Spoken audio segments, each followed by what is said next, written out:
Bonsoir à tous, merci d'être avec nous sur le grand rendez-vous pour le raté du débat. Ici, on décrypte, on analyse et on commente tout avec nos invités des plateaux ce soir orientés vers la croissance.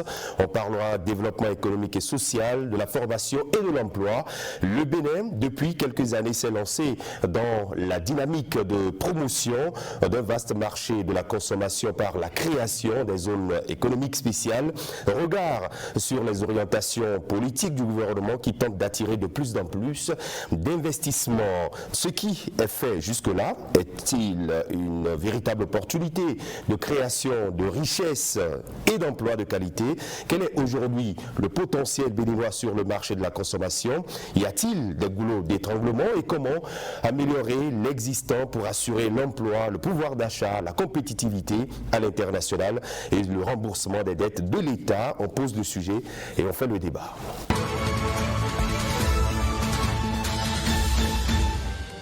Dans un petit instant, ce sera le premier plateau avec nos chroniqueurs et analystes à suivre.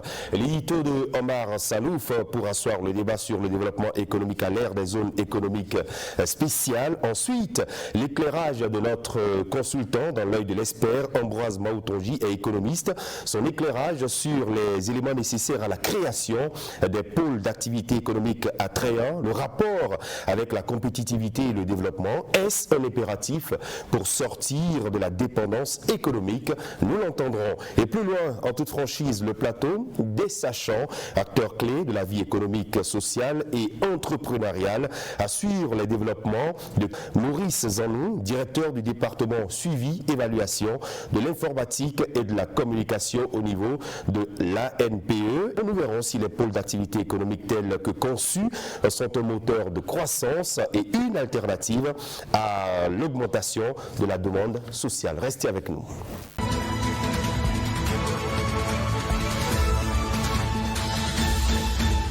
Bienvenue dans Point de vue. Ici, le point de vue de chacun compte et dans un instant, la parole aux analystes, à tous des acteurs de la presse, du monde de l'information. Casimir Pédion, bonsoir. Bonsoir Christian. Merci d'être là, bienvenue. Vous êtes le directeur du journal La Nouvelle Économie. Elle se porte bien? Très bien. L'économie béninoise. Elle va au rythme de l'économie béninoise. D'accord.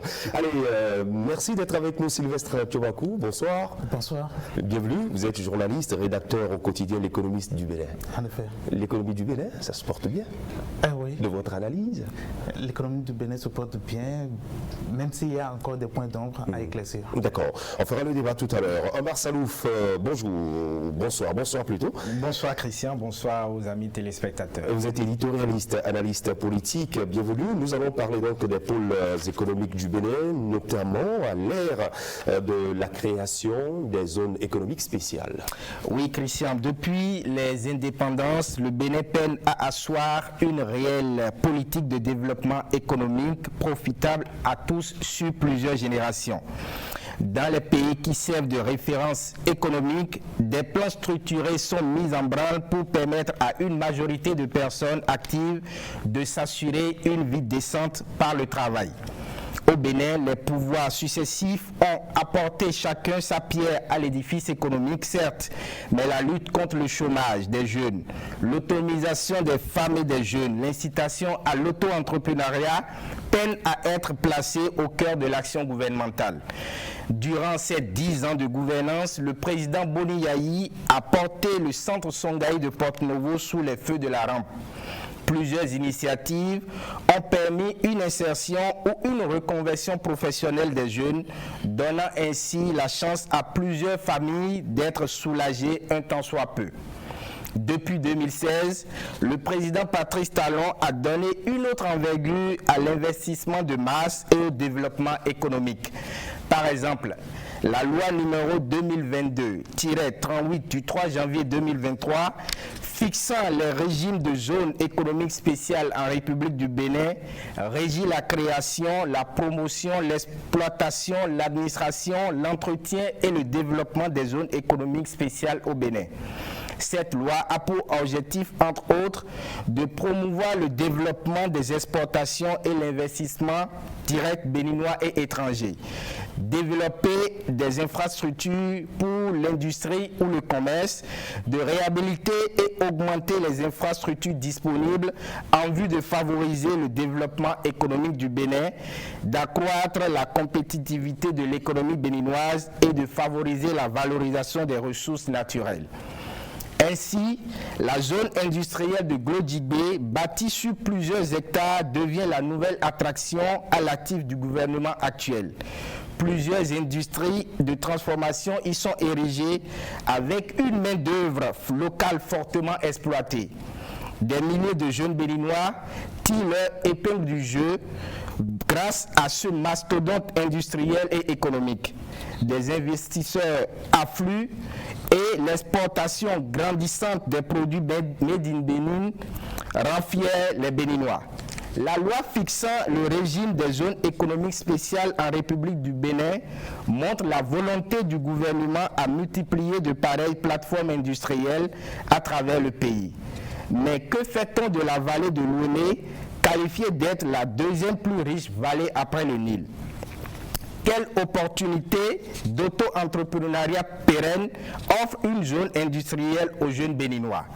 Le gouvernement du président Patrice Talon passera. La dynamique économique sera-t-elle maintenue? Maintenir la dynamique pour le successeur de l'actuel chef de l'État sera de continuer à valoriser la zone industrielle de Glodjigbe tout en créant de nouveaux pôles économiques. Car cela n'arrange en rien le Bénin si chaque président de la République doit tourner dos aux initiatives et actions passées pour ne valoriser que les siennes. Voilà. Merci à vous. C'était votre réflexion sur le sujet, Omar Salouf. Eh bien, le débat est ouvert sur ce plateau. On vous donne la parole. Première réaction, Casimir Pédior, sur cette présentation, le contenu. Ah oui, le contenu tient.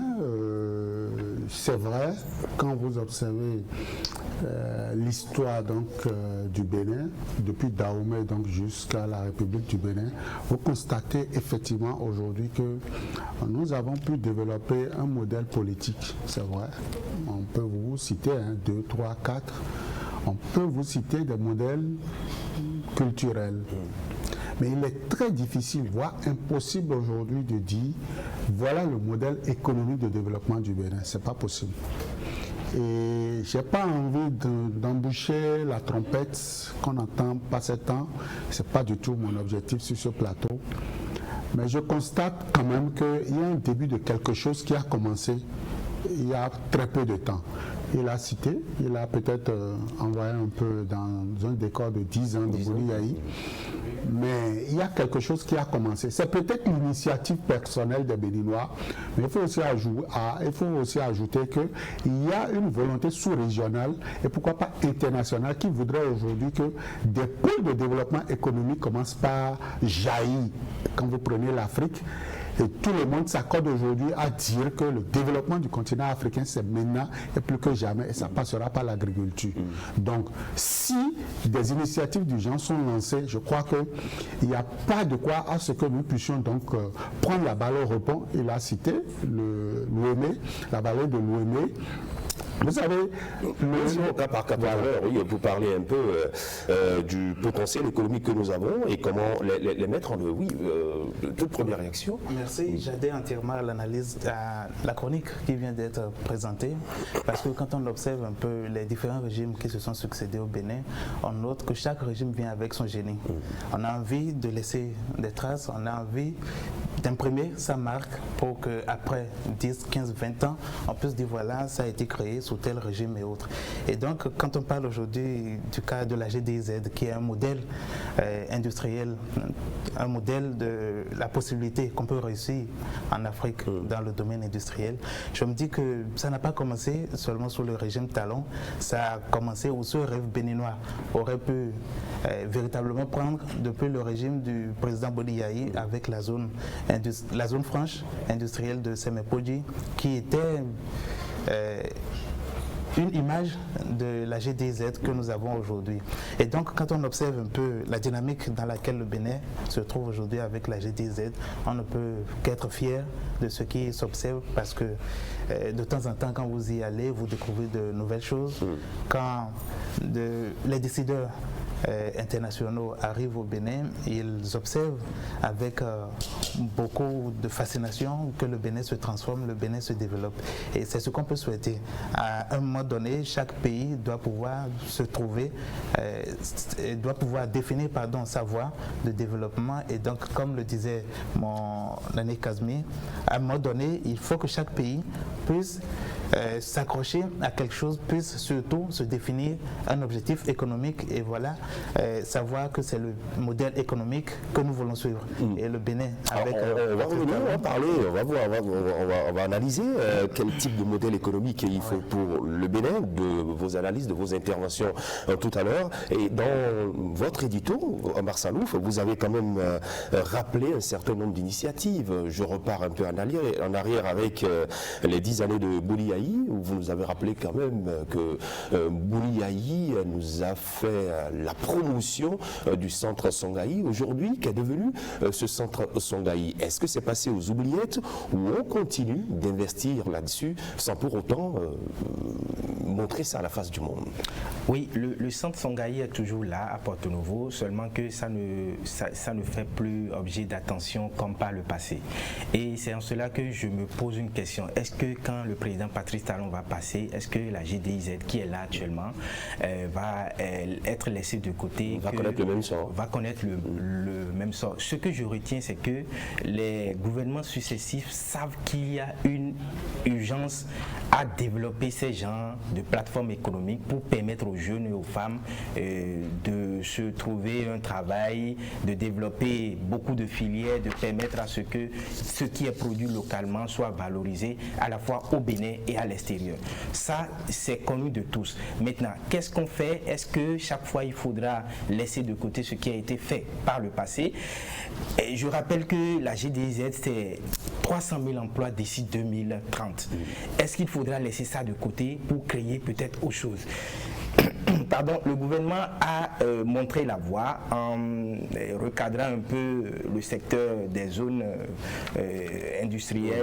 Les zones qu'on appelle les zones économiques spéciales. Les zones économiques spéciales, le gouvernement a montré la voie. Est-ce que cette loi sera valable quand d'autres gouvernants seront au pouvoir? Est-ce qu'ils ne vont pas remettre en cause cela pour créer maintenant de nouvelles lois pour montrer que c'est eux qui sont à la base? C'est ce qui nous fait faire du surplace en fait. On ne bouge pas, on a toujours envie de montrer que c'est les initiatives propres qui sont à valoriser. Ça doit être une question de continuité. La continuité. En fait. Oui. Alors une loi en janvier 2003, on rappelle la loi dont il parle. Oui. Son inquiétude est légitime et puis je crois que cela est en train d'être corrigé avec la vision 2060 que le Bénin s'attelle à mettre en place. Nous avons eu la vision 2025 à la FIAC 2025. Qu'est-ce qu'on en a fait? On en a pratiquement rien fait, même si des différents volets de ce projet-là, différents volets de cette ambition ont été mis en œuvre. Et donc, quand je parle de la vision Bénin 2060, c'est déjà quand même bien que le Bénin puisse penser à son développement à long terme. Parce que nous sommes aujourd'hui en 2024 et donc quand on parle de 2060, nous avons encore au minimum 30 ans. Et donc si en 30 ans, le Bénin peut arriver, ou les différents gouvernements qui vont se succéder peuvent arriver à mettre en place ce qui aura été décidé par l'ensemble du peuple béninois, je crois que ce serait vraiment formidable. Et quand on parle aujourd'hui de la GDZ, le risque, il est grand. Si après Talon, un autre régime arrive et qui n'est pas peut-être du bord de Talon, qu'est-ce que ça va devenir? Cette inquiétude, beaucoup l'ont. Et puis on ne cesse de poser cette question aux responsables de la GDZ, mais il y a une certaine confiance. Laquelle déjà que tout est en train d'être mis en œuvre pour que même après Talon, cela puisse continuer. Et puis c'est important parce que la GDZ, quand vous la prenez aujourd'hui en l'état, c'est beaucoup de facteurs, beaucoup d'opportunités pour le Bénin. On a les transferts de technologie, on a les emplois qui sont créés et puis ça permet au Bénin aujourd'hui de se positionner sur la scène internationale et d'avoir son mot à dire, de s'affirmer dans le marché international de l'habillement et du textile. Et donc c'est quand même passionnant. Si de par le passé on observe que le Bénin produit du coton et tout est exporté, cela n'est plus valable aujourd'hui. Et donc c'est quand même intéressant qu'aujourd'hui on puisse transformer sur place nos produits et donc créer de la valeur ajoutée, créer de l'emploi, créer de la richesse pour les Béninois. Et cela va forcément impacter le paysan au plus profond du Bénin, tout comme l'administration béninoise en général. Alors, ceci a été matérialisé, et ça, nous l'avons rappelé tout à l'heure à travers cette loi de 2023, dont le Bénin s'est doté, qui organise donc la création, la promotion et la gestion des zones de développement, des zones économiques spéciales. C'est-à-dire donc que quelque part, il y a une vision suivie des actions pour la pérennisation des bases que nous avons posées. Mais Christian, à Gandédian, ça ne reste qu'une loi. Et c'est pourquoi vous avez des inquiétudes par rapport à la loi. Beaucoup d'inquiétudes. Oui. Et tout à l'heure, vous avez vu, mes deux collègues, mes deux confrères veulent déjà se rentrer dedans avec les terminologies à la FIA Passi 2060 par là. Juste parce que ce n'est pas une vision. Leur document, ce n'est pas une vision. Ce que moi j'appelle une vision ici, c'est ce que le peuple béninois s'est doté en 1990. Mais malheureusement, ça c'est mon point de vue, ça n'a été que le volet politique. Et donc nous devons retourner au laboratoire pour compléter ce document. Je veux parler de la Constitution. Nous devons avoir une constitution économique pour le Bénin. La loi, c'est une loi. Ça ne s'impose pas à moi. Mais la Constitution s'impose à nous tous. Que tu sois Tantapillon, que tu sois XY, que tu sois du nord ou du sud, du centre, la Constitution béninoise, tu es tenu de la respecter. Et tout est défini dedans. Et donc, quand c'est une loi, je peux ne pas respecter. On est en train de citer des exemples pêle-mêle. Il y a Saint-Songaï, il y a bien d'autres. Avant la ZES, la zone franche économique, il y avait déjà la zone franche de Sermepodi. C'est devenu quoi? C'est des herbes qui s'y poussent. Actuellement, on a trouvé un Béninois qui est en train de développer une industrie agroalimentaire là. Bon, c'est une bonne chose. Mais véritablement, pourquoi ça ne décolle pas? Parce que jusqu'à aujourd'hui, nous personnalisons le développement économique.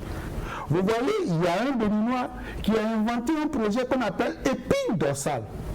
Mais parce que c'est lui et c'est pas nous, l'épine dorsale est décédée de sa plus belle mort dans l'œuf aujourd'hui. On n'en parle plus.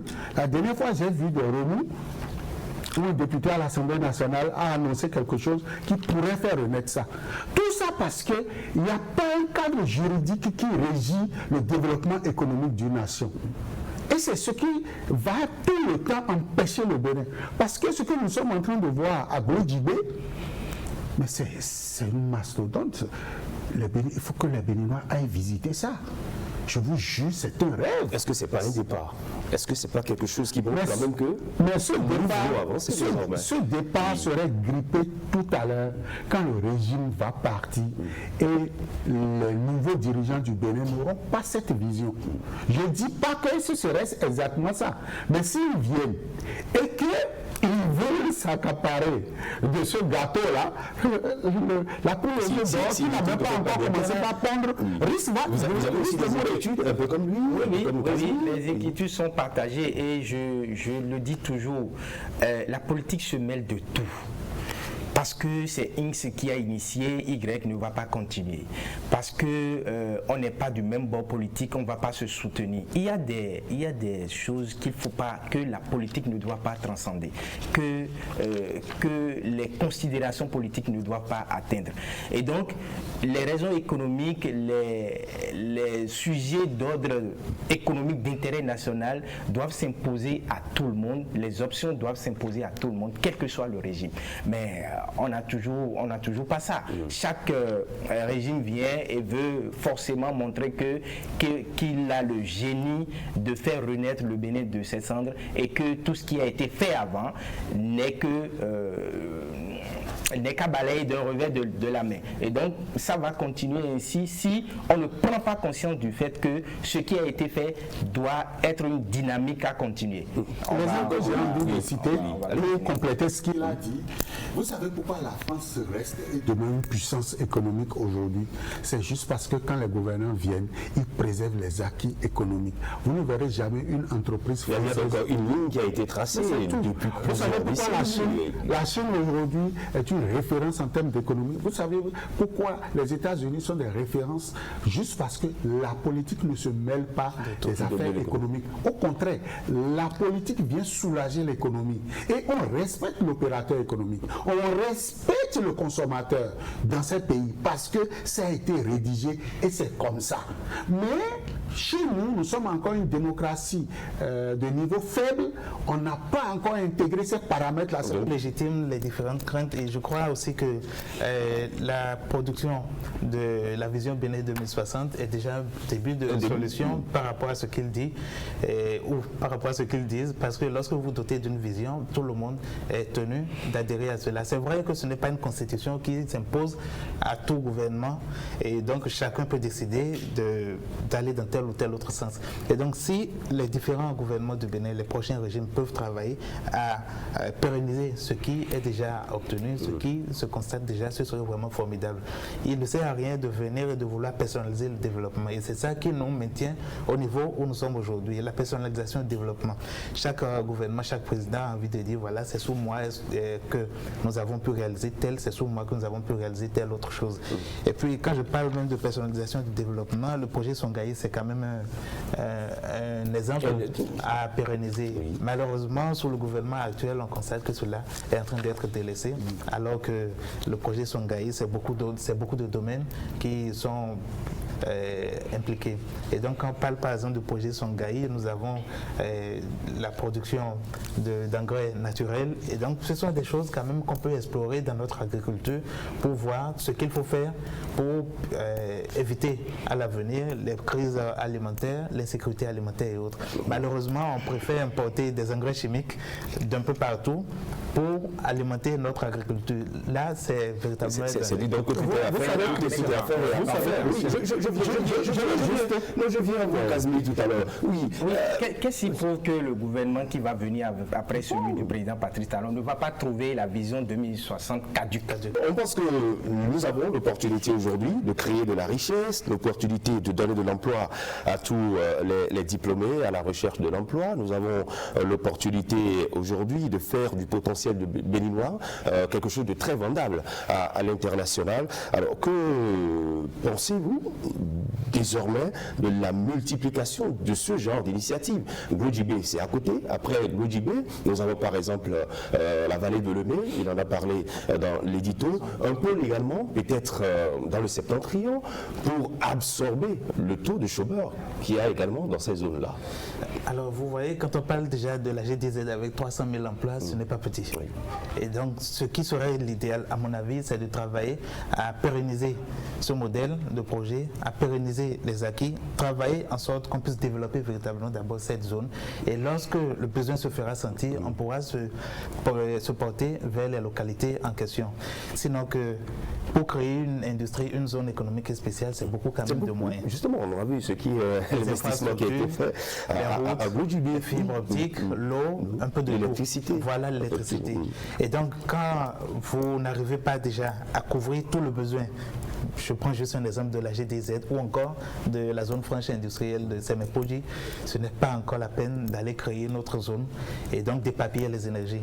Je préfère ou je trouve que ce serait beaucoup plus élégant qu'on puisse se concentrer sur les existants et donc travailler à ce que ces modèles existants puissent devenir quelque chose, puissent devenir un label et comme cela on pourra aller vers autres initiatives. Et que pensez-vous aussi de l'autre aspect du sujet? Ce soir, je veux parler de la promotion du consommant local. Est-ce que les Béninois ont un penchant pour ce qui est fait chez eux? Oui, je crois que de plus en plus, les Béninois commencent pas à aimer ce qui est fait chez eux. Et avec la fierté qu'a suscité les premiers produits sortis des industries de la GDIZ, je crois que ça... Vous avez bien procuré les t-shirts, les serviettes qui sont sortis déjà? J'en ai pris quelques-uns, pas suffisamment encore, parce qu'en tant que Béninois, il faut suffisamment consommer ce qui qui est fait chez soi. Maintenant, il faut reconnaître qu'il ne peut pas avoir une loi ou une option d'imposer cela à tous les Béninois, parce que autant nous voulons consommer de chez nous, autant nous voulons exporter. Et donc, dans le processus d'exportation, il doit y avoir des produits qui doivent venir d'ailleurs, fabriqués par d'autres pays. Et donc, de ce fait, il n'y a que l'amour propre, l'amour d'être, la fierté d'être béninois qui va nous envoyer sur cette voie de consommation locale. Je crois que de plus en plus, oui, on peut s'estimer heureux que les Béninois aiment ce qui se fait chez eux, quelle que soit la filière, quelle que soit la branche de production. Christian, oui, le consommant local. Pendant que vous posez la question, j'ai essayé de griffonner. Je n'ai vu que 11 millions de Béninois. C'est largement insuffisant pour Glodibé. Ça ne veut rien dire. Absolument rien. Moi, par contre, j'ai un marché de 270 millions d'habitants, le Nigeria.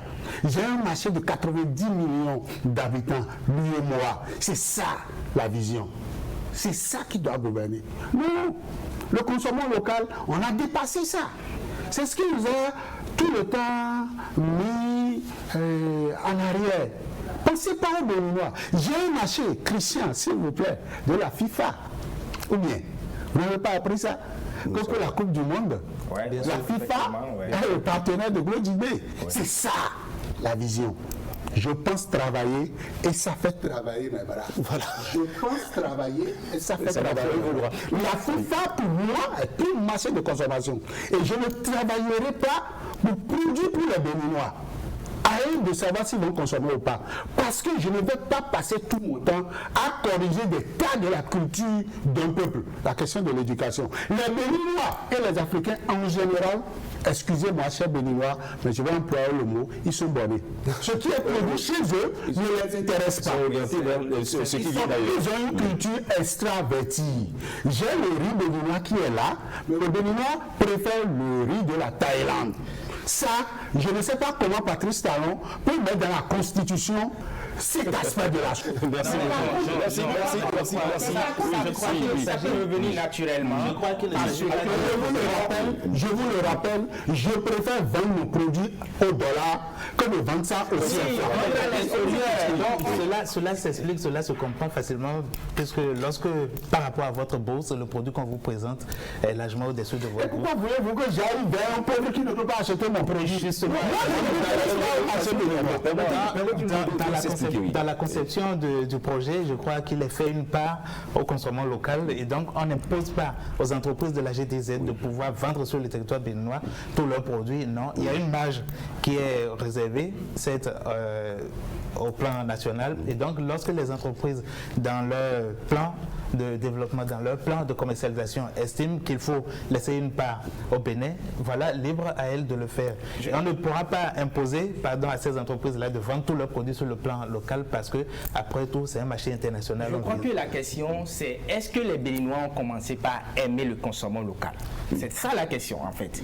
Ben oui, ils ont commencé petit à petit et donc, il faut encourager cela. Le marché nigérian de 250 millions d'habitants, le marché de l'UEMOA, le marché de la FIFA, oui, c'est vrai. On a vu la FIFA signer des partenariats, on a vu d'autres investisseurs étrangers venir au Bénin, c'est bien. Mais est-ce que nous avons commencé par aimer ce qui est fait chez nous, par valoriser ce qui est fait chez nous? La question reste toujours déjà commencer par s'en réjouir.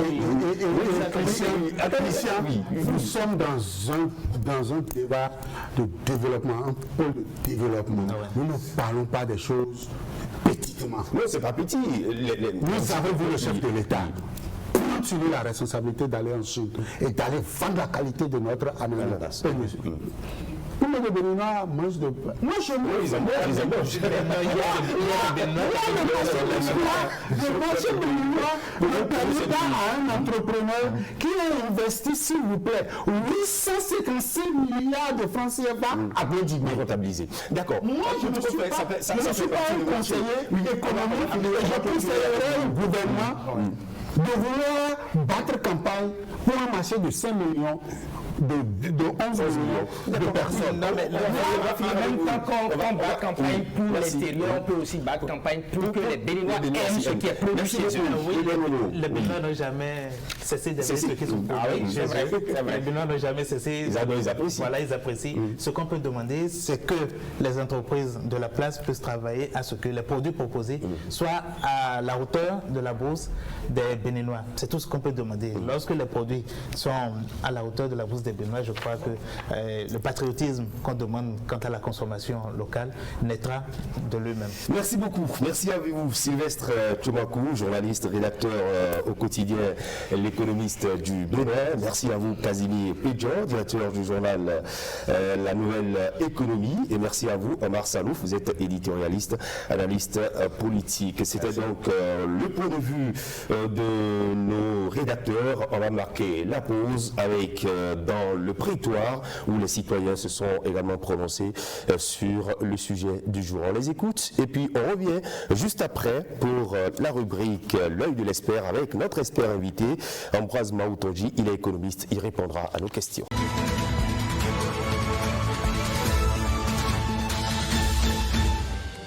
Je pense que c'est une très belle initiative prise par l'État béninois et j'encourage vraiment cette initiative parce que non seulement ça va participer à la réduction du taux de chômage, surtout que nous sommes encore étudiants, et je pense que ça va aussi pousser ou propulser la croissance économique de notre pays sur le plan mondial et international.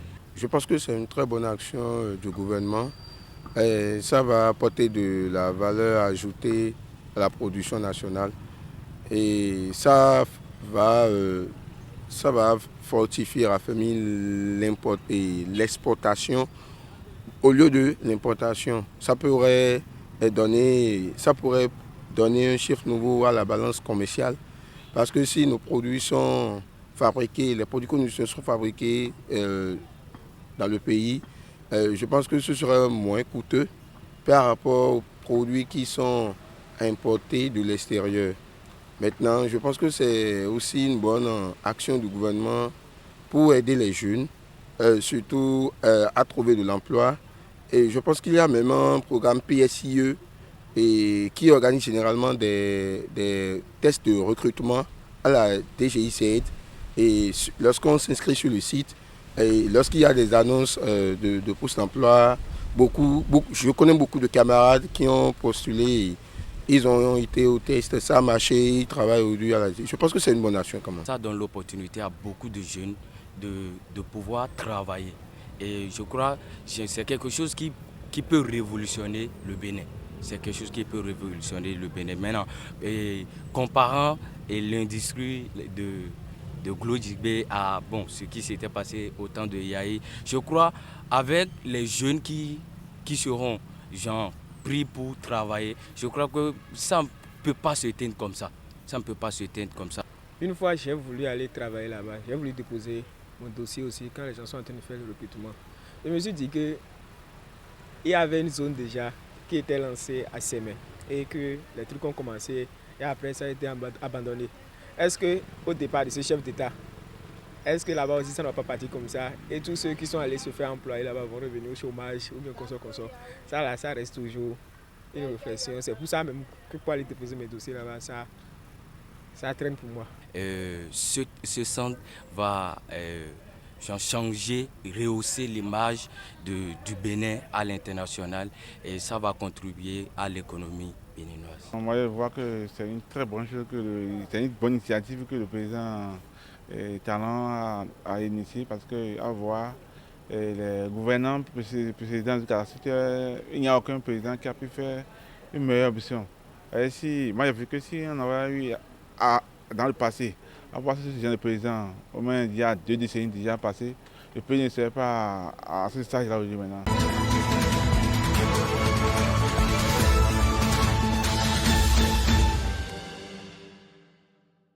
Si vous nous rejoignez, vous êtes sur le grand rendez-vous. Bienvenue dans l'œil de l'expert. Dans un instant, nous allons recevoir Ambroise Maoutonji.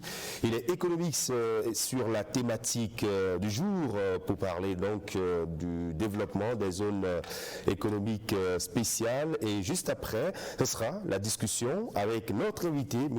Maurice Zanou, directeur du département suivi évaluation de l'informatique et de la communication au niveau de la NPE. Monsieur Maurice, bonsoir. Bonsoir. Merci de répondre présent à notre invitation. On vous retrouve dans un instant, mais pour l'heure, c'est l'œil de l'expert. Monsieur Ambroise Maoutonji, bonsoir. Oui, bonsoir, monsieur Adadidjan. Alors, nous avons un certain nombre de questions pour vous. On parle des zones économiques spéciales. Que comprendre de cette terminologie et que regroupe-t-elle? Ok, merci, monsieur Adadidjan. Je commencerai déjà par souligner qu'en fait, les zones économiques spéciales, en tout cas en ce qui concerne le Bénin, ont été prévues et cadrées par la loi 2022-38 du 3 janvier 2023. Et je vais donner la définition telle que, en fait, prévue par la loi. Donc, par zone économique spéciale ou zone tout simplement, on désigne tout espace déterminé du territoire national délimité par l'État pour faire la promotion du développement d'un pôle économique donné par la mise en place d'une politique d'incitation des investissements nationaux et étrangers sous forme notamment d'avantages fiscaux, douaniers, de facilités d'implantation et de procédures administratives simplifiées. Pour faire simple, en fait, il faut souligner simplement que lorsqu'on parle de zone économique spéciale, il s'agit en fait d'une enclave délimitée dans un territoire sur lequel toutes les entreprises installées bénéficient de certains avantages que leur octroie l'État. Ces avantages, tout à l'heure, comme le dit la définition, sont d'ordre fiscal, d'ordre douanier, et d'ordre douanier, etc. Vous voyez. Donc l'idée, c'est pour l'État que ces entreprises l'aident à atteindre sa vision de développement. Globalement, c'est un peu ça ce qu'on peut dire donc d'une zone économique spéciale. Alors, et quelles sont je voudrais compléter immédiatement, souligner un peu les activités qui sont menées au sein d'une zone économique spéciale. Donc selon cette loi, pour le cas particulier du Bénin, puisque nous sommes au Bénin et c'est de ça que nous parlons en priorité, il y a deux grandes catégories d'activités. Donc premièrement, il y a d'abord les activités industrielles, agroalimentaires et agro-industrielles, et les activités d'assemblage qui revêtent en fait un caractère important ou stratégique pour l'économie nationale. Donc globalement, voilà un peu la première catégorie d'activités. La deuxième grande catégorie d'activités, en fait, il s'agit des activités de logistique d'entreposage ou le développement d'infrastructures, d'accord, pour accompagner le commerce et l'industrie, mais au profit surtout de hubs internationaux de distribution ou même au profit des entreprises installées au niveau de la zone économique spéciale, mais qui sont spécialisées exclusivement dans l'exportation. Donc globalement, voilà un peu les deux grandes catégories d'activités qui sont menées au niveau d'une zone économique spéciale. C'est vrai qu'il y a une troisième catégorie d'activités définie par décret pris en Conseil des ministres, où il s'agit essentiellement des activités de services et de commerce qui accompagnent en fait les activités de production menées au niveau de la zone économique spéciale. Donc globalement, il s'agit plus de questions industrielles, comment développer l'industrie, comment accroître la part de l'industrie dans le produit intérieur brut et de toutes les activités en fait qui vont dans ce sens, qui accompagnent donc ce développement industriel là, et les activités d'aménagement et de développement des infrastructures, surtout pour accompagner donc tout ce processus-là. Voilà un peu ce qu'on peut dire globalement. Alors, merci. Et qui crée alors ces pôles? Quels sont les éléments qui sont nécessaires à la création de ce genre de pôle? Ok. Bon, il faut souligner déjà qu'un pôle de développement est créé par l'État, fondamentalement, parce que c'est l'État qui détient la vision, c'est l'État qui met en œuvre la politique de développement.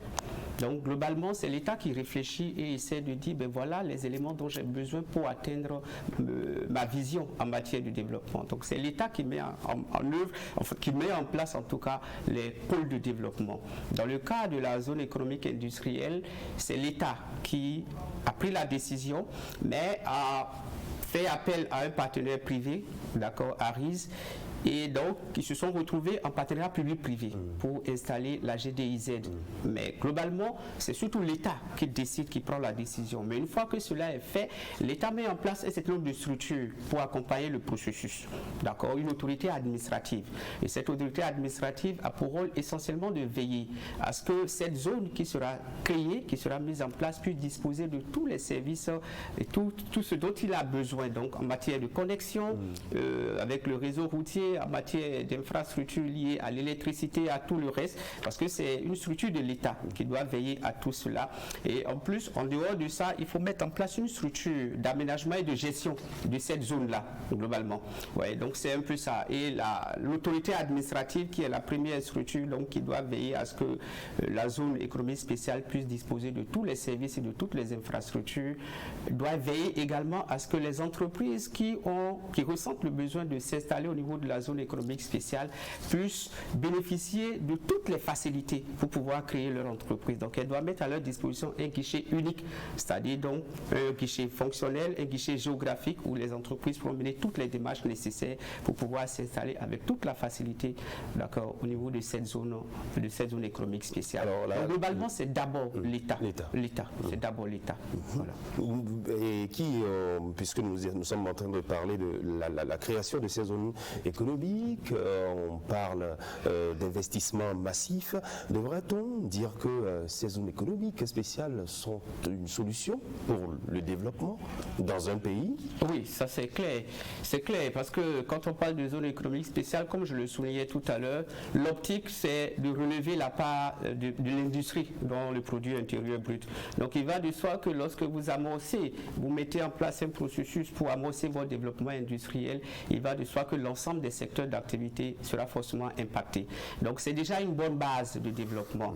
Le reste, on pourra mener des analyses pour voir les conditions, mais toujours est-il que la mise en place d'une zone économique spéciale est un point de départ essentiel pour amorcer son développement.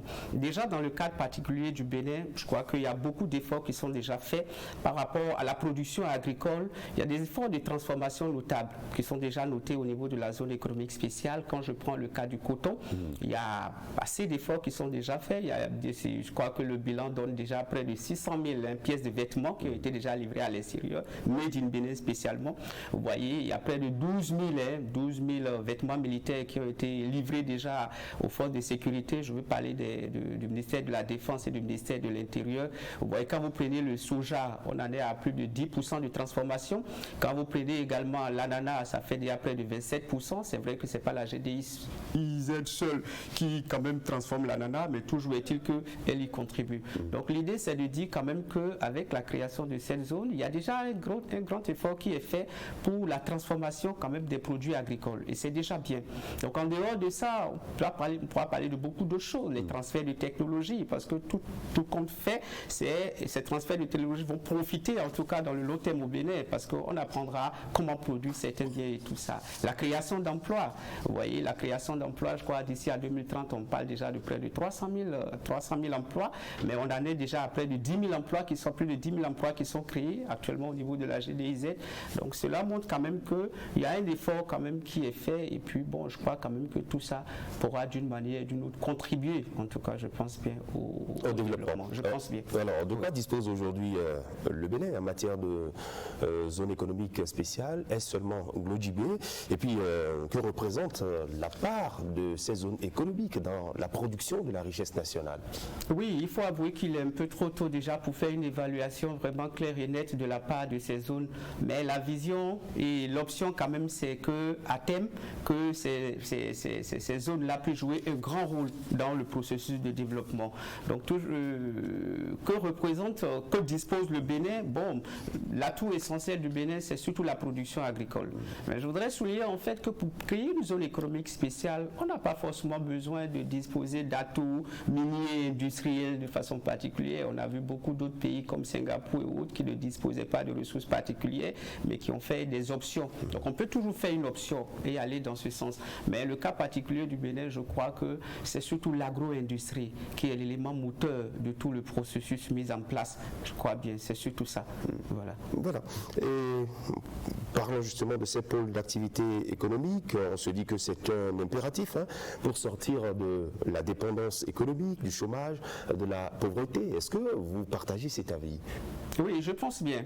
Je pense bien. Peut-être que je vais mettre un bémol peut-être à la fin de mon intervention. Je pense bien parce que tout à l'heure, j'ai dit, et le ministre Abdoulaye Biotane l'a dit, d'ici à 2030, le gouvernement voudrait voir créer au niveau de cette zone, par exemple de la GDIZ seule, près de 300 000 emplois. C'est pas rien. On en a déjà à près de 10 000 emplois, ce qui n'est pas négligeable. Donc ça veut dire quoi? Que ces jeunes-là qui sont recrutés au niveau de cette zone, c'est des gens forcément qui n'avaient pas d'emploi, donc qui ont trouvé un emploi, et qui parlent d'emploi dit forcément quand même réduction de la pauvreté parce qu'il y a des besoins qui n'arrivaient pas à satisfaire, qui pourront désormais satisfaire. Donc c'est déjà un plus, vous voyez.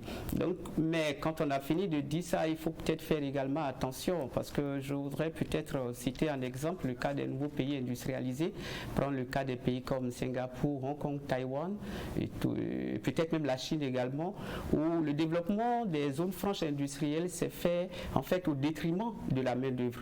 C'est beaucoup plus le dumping social et l'exploitation abusive de la main-d'œuvre dans ces pays-là qui ont conduit à là où ils sont aujourd'hui. Je crois que tout le monde le sait. Vous voyez, donc l'idée c'est qu'il faudrait peut-être veiller à ce que cela ne soit pas le cas au Bénin. Bon, la remarque essentielle également, c'est que bon, les emplois créés, c'est beaucoup plus quand même des emplois d'ouvriers. Ça, il faut être honnête et le dire ainsi. C'est vrai qu'il y a des cadres, mais et c'est d'ailleurs, je crois que c'est l'une des raisons d'ailleurs pour lesquelles l'État veut voir se développer l'enseignement technique. Vous voyez, du secondaire jusqu'au lycée. Ouais, parce qu'il faut trouver des gens pour pouvoir travailler. Moi, je pense qu'il est important peut-être là que l'État veille à ce que les travailleurs au niveau de ces zones économiques spéciales soient vraiment bien traités et qu'on ne tombe pas dans le dumping social et la maltraitance des travailleurs comme ça a été le cas dans ces pays que je viens de citer.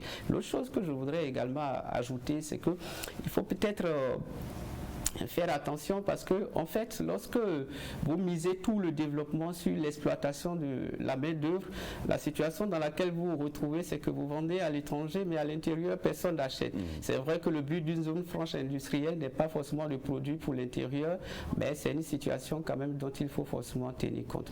Je crois que vous avez suivi également un peu les scandales qu'il y a eu, les scandales de sexe, le sexe contre l'emploi au niveau de cette zone-là. Je crois que tout ça n'est pas forcément facteur de développement. Donc, je parlais tout à l'heure de maltraitance de la main-d'œuvre, de dumping social. Je crois qu'il appartient à l'État quand même de prendre tous les garde-fous et peut-être de veiller à ce que les salaires également soient quand même plus ou moins décents. D'accord, je n'ai pas fait une analyse statistique pour pouvoir quand même en parler avec eux. On va en parler tout à l'heure avec en toute franchise, avec notre invité.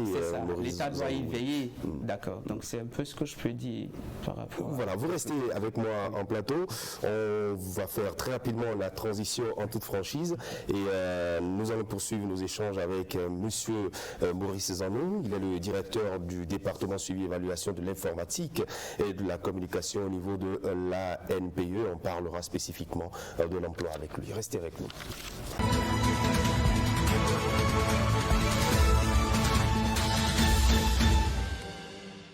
Et voilà, en toute franchise avec vous, Maurice Zanou, bonsoir ou rebonsoir si vous le voulez.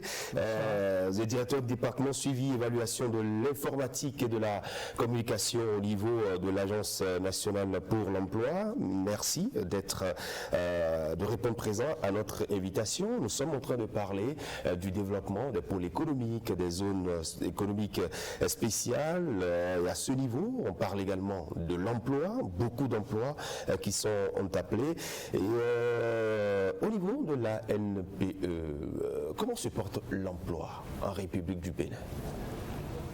Je vous remercie pour la question. En République du Bénin, on ne peut pas dire que l'emploi se porte très bien parce que le problème de l'emploi, c'est un défi continu, quotidien, qui se pose d'ailleurs aux plus grandes métropoles. Mais ce qui est important à souligner, c'est que même si relativement les gens contestent le taux de sous-emploi qui tourne autour de 2,3% selon les statistiques de l'INSTAD, il est fort à insister sur le taux de sous-emploi qui est de 72% et qui touche considérablement la frange jeune.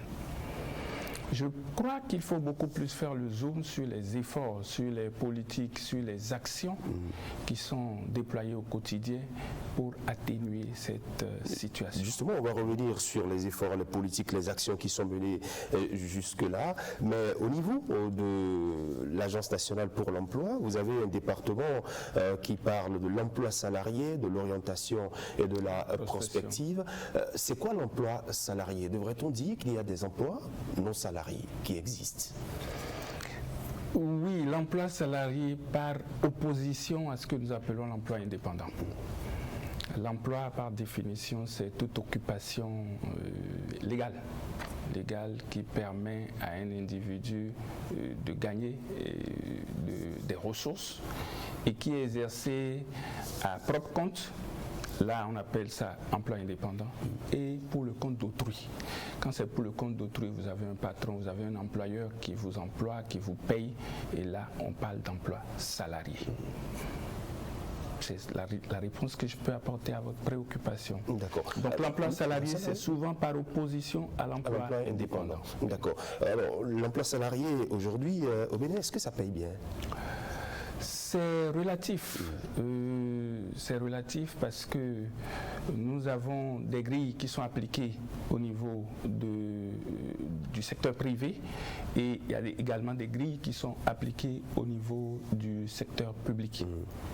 Et ces grilles-là évoluent en fonction des diplômes, en fonction des qualifications. Compte tenu du niveau de vie et du Bénin, je crois que lorsqu'on est en emploi, la tendance est toujours d'avoir plus. Donc quand vous allez questionner un salarié, il va vous dire qu'il a envie toujours de gagner plus. De gagner plus. Oui. Justement, vous pensez la chose de cette manière? Gagner plus, avoir plus d'argent? Oui, en fait... Travailler moins peut-être ou beaucoup? Oui, bon, en fait, il faut avouer, lorsque vous êtes salarié, le salaire n'a jamais enrichi personne. Je crois que ça, il faut être réaliste, quoi. À moins que ce soit peut-être des emplois de très haut niveau, ou peut-être vous êtes à des postes de responsabilité très élevés, peut-être directeur d'une grande société privée, peut-être. Mais en réalité, le salaire n'a jamais été l'élément moteur pour sortir réellement du besoin. Ça, il faut être réaliste parce que, en fait, il y a même des images où les gens vous décrivent en fait le salaire comme ce que l'on vous donne juste pour ne pas mourir de faim, pour pouvoir toujours revenir travailler jusqu'à votre retraite. Donc en fait, celui qui veut réellement s'enrichir et satisfaire l'ensemble de tous ses besoins, je crois qu'il a intérêt plutôt à être indépendant et à se lancer dans le secteur privé. Alors, si le salaire, vous faites avec ce que l'on vous donne, et puis bon, si vous avez la possibilité de revendiquer, vous revendiquez pour une amélioration, et puis bon, vous gérez la situation. Alors la politique de l'emploi au Bénin, Monsieur Zanou, comment est-ce que vous l'organisez? Vous l'avez prévu? Avant de venir à votre préoccupation, si vous le permettez, je voudrais ajouter un complément à ce que l'expert a dit. C'est d'autant plus vrai qu'aujourd'hui, et toujours d'ailleurs, l'emploi indépendant a toujours été le moteur décisif pour la richesse. C'est d'ailleurs pour ça qu'au niveau de l'ANPE, nous avons également un département qui s'occupe d'accompagner les jeunes qui sont candidats à l'emploi indépendant. Malheureusement, ce que nous constatons, c'est que la proportion qui aspire parmi les jeunes à aller à l'emploi indépendant est faible. Et nous constatons que c'est pratiquement socio-culturel parce que même les parents qui accompagnent les jeunes et qui sont prêts à investir des millions pour qu'ils aient des diplômes, lorsque ces jeunes-là finissent et désirent aller à l'emploi indépendant, ils ne sont pas prêts à les accompagner. Ils disent non, si j'ai investi sur toi pour que tu aies tel diplôme, c'est pour que tu trouves un emploi et que tu gagnes, alors qu'en les accompagnant vers l'emploi indépendant, ils peuvent, les exemples sont là, ils peuvent se sortir d'affaires. Pour en revenir à votre préoccupation, je voudrais ajouter à ce que vient de dire le directeur, en fait, que en dehors de ces aspects en fait socio-culturels, il y a aussi un effort, l'accompagnement également de l'État, qui souvent aussi fait défaut. Il y a beaucoup de jeunes qui peut-être ont envie de se lancer, mais ils n'ont pas forcément tout l'accompagnement qu'il faut. Et l'autre élément que je voudrais également ajouter, c'est notre système éducatif. En fait, je crois que notre système éducatif n'a jamais préparé ou ne prépare pas du tout, d'accord, nos jeunes à l'auto-emploi. Et c'est ça le gros problème que nous avons. Parce que l'auto-emploi, c'est bien quand ça marche, mais c'est très risqué. Donc les gens préfèrent en fait être dans un emploi de misère où ils ont juste 60 000 francs, mais c'est garanti annuellement. Voilà, c'est garanti, plutôt que de se lancer où ils peuvent peut-être gagner 1 million, mais quand ça capote, ils reviennent à 0 francs. Donc je crois que c'est une question de mentalité, comme vous l'avez si bien dit, mais au-delà de ça, je crois que le système éducatif a également un gros travail à faire, et puis également l'accompagnement que l'État doit mettre en place. Voilà. Il y a beaucoup d'efforts qui sont faits au niveau de l'ANPE. Ça, je le sais. Voilà, pourquoi nous parlons de la politique de l'emploi aujourd'hui? Comment est-ce que vous la définissez? Oui, la politique de l'emploi, c'est un document qui trace sur 5 ans les grands axes d'intervention dans le secteur de l'emploi. Et la politique qui est en cours actuellement est sur l'horizon 2020-2025. Et ce qu'elle a d'exceptionnel, moi je peux dire, c'est qu'elle a mis un ancrage sur le maillage territorial. Parce que vous ne pouvez pas faire une politique en excluant certaines zones, certaines couches.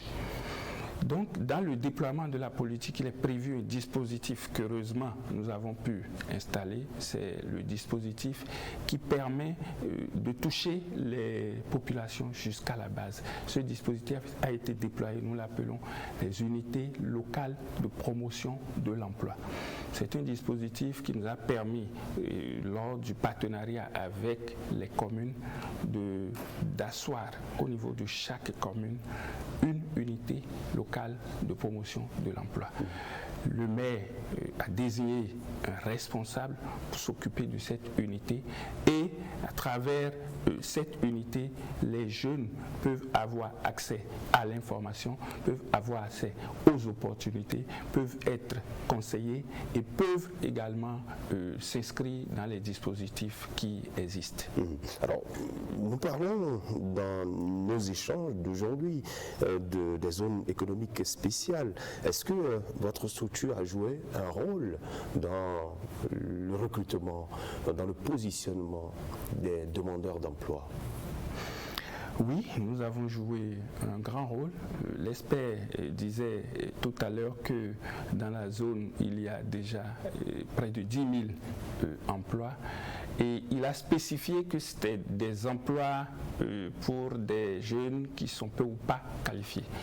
Je crois que la plupart de ces emplois ont été pourvus par la NPE à travers un dispositif que nous appelons dispositif Azoli. Le dispositif Azoli, c'est un dispositif qui accompagne à l'emploi salarié et à l'emploi indépendant. Pour le cas de la GDIZ, il s'agit de l'emploi salarié. Les jeunes peu ou pas instruits de 18 à 30 ans, mais qui sont soit sans qualification, soit avec des qualifications, mais qui ont au maximum le niveau BEPC. La collecte, comme je vous l'ai dit, a été faite sur la base de ces unités locales de promotion de l'emploi.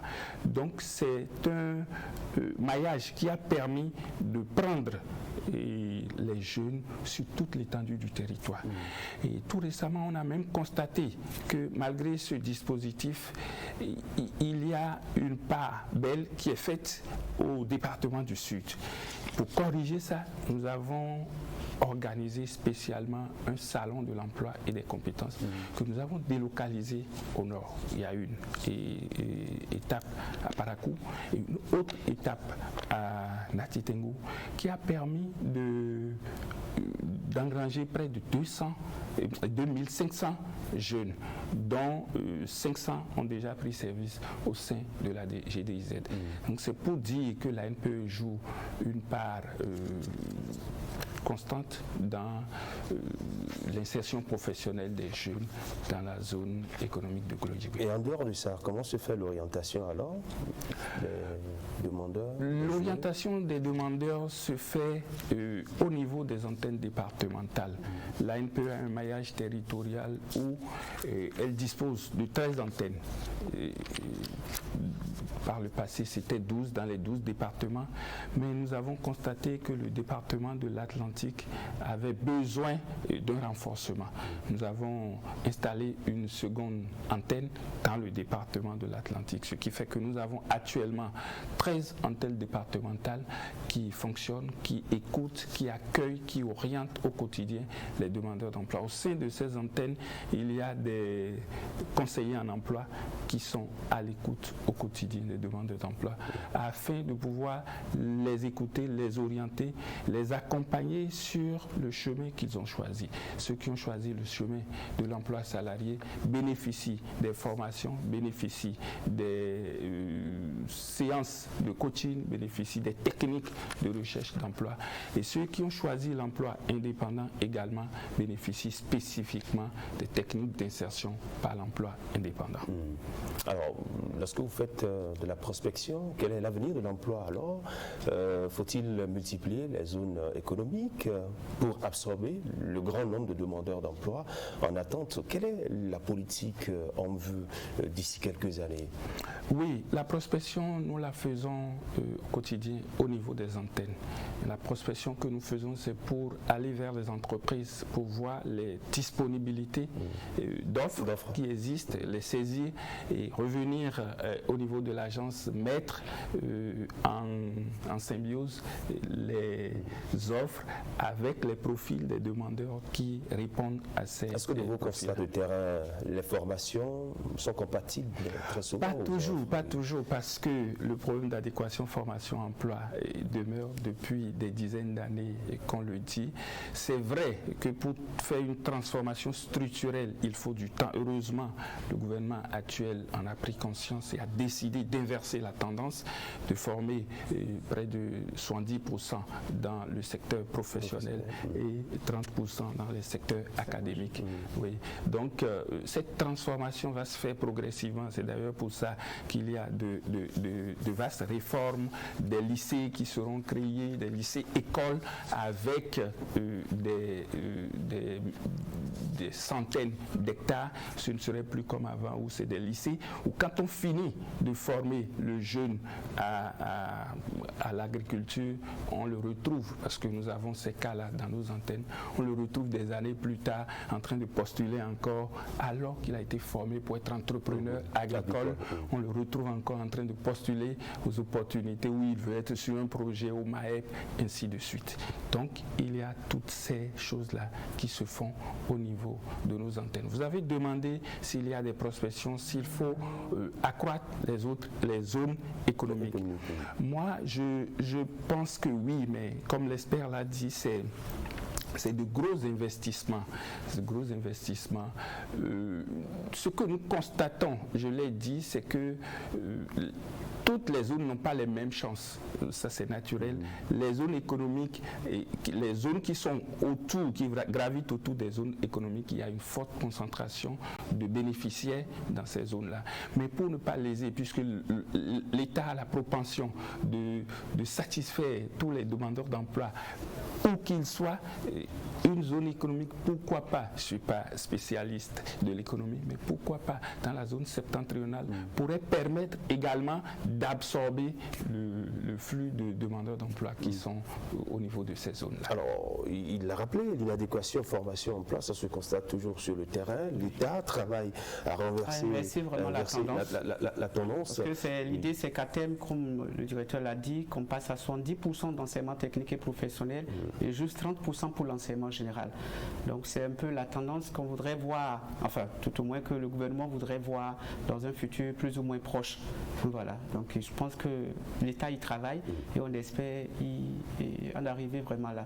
Voilà. Alors sur ce plateau, c'est vrai que nous avons adressé une invitation aux responsables de la GDIZ pour nous parler un peu du fonctionnement, de l'ambiance sur ce plateau, de l'emploi, de comment les travailleurs sont entretenus, mais malheureusement, pour des raisons de calendrier, on n'en a pas eu, mais c'est pas grave.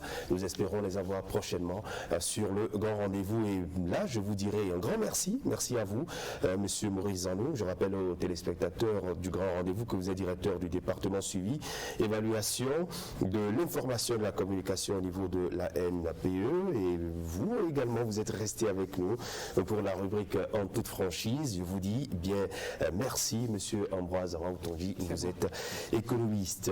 Et c'est sur ce point que nous mettons un terme à ce grand rendez-vous. On va dire un grand merci à toute l'équipe technique conduite par le réalisateur Augustin Vidécon. Nous avons Moufid Sabouran, Jocelyn Bariga, Simon Rolonon, Barthélemy Amoussou, Mirabel à Wansou et bien évidemment Augustin Vidécon qui est resté avec nous et quelque part à Mardanou, sans oublier également Mardoché Goulou, toute l'équipe de réalisation de cette émission. Merci à chacun, merci à tous.